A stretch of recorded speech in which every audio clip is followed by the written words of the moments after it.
Mate errors typically appear as you build an assembly. This makes it easy to avoid getting into too much trouble. You simply click Undo when an error appears and find a different way to proceed. Now this works when you're the only person working on an assembly. If others are involved, it's possible that you may inherit an assembly where every single mate has something wrong with it. Another challenging situation may involve replacing components in an assembly.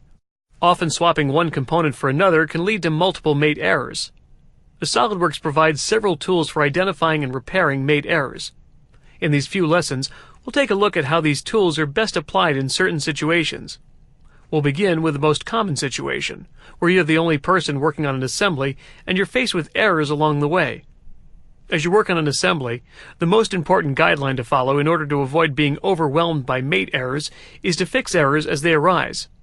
Sometimes users will ignore errors to avoid being sidetracked from the actual building of the assembly.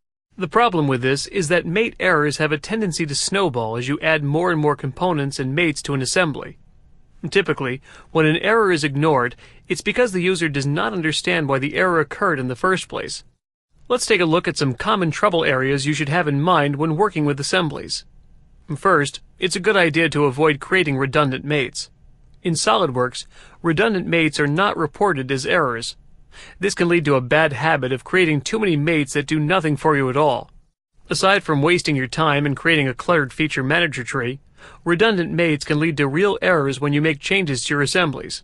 Let's use this assembly as an example. Notice at this moment there are no errors in this assembly at all. At some point, it becomes necessary to change the location of these holes. To make this change quickly, I'll double-click on one of the holes to reveal the dimensions used. I'll change the 0.5 dimension to 0.65. When the assembly is rebuilt, errors appear in the feature manager tree. The mate group contains one mate marked with a warning, and one marked with an error. If I select the coincident mate, you can see the two coincident faces highlighted in the graphics area. If I select the concentric mate, you can see the two cylindrical faces that are not concentric at all. These mates are now in conflict and are over-defining the assembly. What is significant about this is that before I made the change to the position of the hole, these mates were simply redundant. SOLIDWORKS didn't care that they were each controlling the position of this yellow component as long as they weren't in conflict. By avoiding the use of redundant mates like these, you can easily avoid having to deal with mate errors that will sneak up on you in the future. Resolving this error is now simply a matter of deciding how this component's position should be defined. Since I want the holes on these components to be aligned, I'll simply delete the coincident mate and the problem will disappear.